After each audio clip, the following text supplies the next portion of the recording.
સુરતના વેસુ વિસ્તારમાં આવેલ જુદી જુદી હોટલમાં અને શોપિંગ સેન્ટરમાં સ્પાના અનેક સેન્ટરો ચાલી રહ્યા છે. આ સ્પાના સેન્ટરોમાં થાઇલેન્ડ, મલેશિયા, હોંગકોંગ, નેપાળ સહિતની જુદી જુદી મહિલાઓ પાસે સ્પાનું કામ કરાવવામાં આવે છે. જો કે આમાં અનેક જગ્યાએ સ્પાના બહાના હેઠળ વિદેશી મહિલાઓ પાસે ગેરકાયદેસર દેહ વ્યાપાર કરવાનો ધંધો કરાવાય છે. ત્યારે આવા જ એક દેહ વ્યાપારમાં ચાલી રહેલા ધંધા પર ઝોન 4ના ડીસીપીના ટીમ દ્વારા રેડ કરીને હાઈફાઈ કુટનખાનું ઝડપી પાડવામાં આવ્યું છે.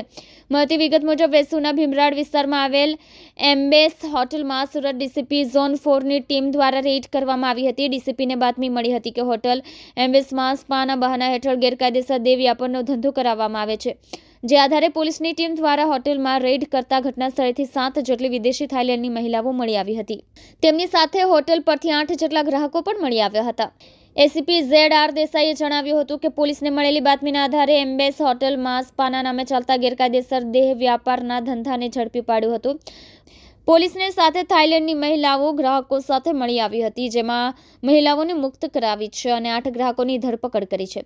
જો કે સ્પાના નામે કુટનખાનું ચલાવનાર મુખ્ય આરોપી ચંચળ રાજપૂત સહિત અન્ય 2 આરોપી ઘટના સ્થળે મળી આવ્યા ન હતા, જેને લઈ તે ત્રણેયને વોન્ટેડ જાહેર કર્યા છે. આરોપીઓ વિદેશની મહિલાઓને સુરતમાં સ્પાનું કામ કરાવવાના બહાને લઈ આવવામાં આવતી હતી અને અહીં ગ્રાહકો પાસે દેહ વ્યાપાર પણ કરાવાતો હતો.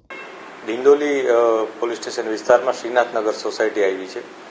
આ સોસાયટીમાં આજે વહેલી સવારે એટલે કે 00 પછી આશરે 0:15 અને 2:15 વચ્ચે એક હત્યાનો બનાવ બન્યો હતો. બનાવમાં હકીકત એ મુજબ છે કે આ બનાવ જે શ્રીનાથનગર સોસાયટીમાં એક રૂમમાં સાળો બનેવી સાથે રહેતા હતા, તેઓ વચ્ચે જમવા બાબતે ઝઘડો થયો હતો. આ ઝઘડા અનુસંધાને બનેવીએ પોતાના સાળાની હત્યા કરી નાખી હતી. હત્યામાં તેણે તેઓના રૂમમાં પડેલું સ્ટવ માર્યું હતું માથામાં સાળાને, અને ત્યારબાદ ગળે એના જે બેલ્ટ આવે એ બેલ્ટથી ગળો ટૂંકો દઈને હત્યા નિપજાવી હતી.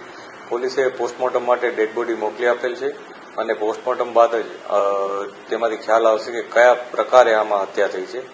પોલીસે આરોપીને રાઉન્ડ અપ કરી લીધેલ છે અને આગળની એની ધરપકડની કાર્યવાહી ચાલુ છે.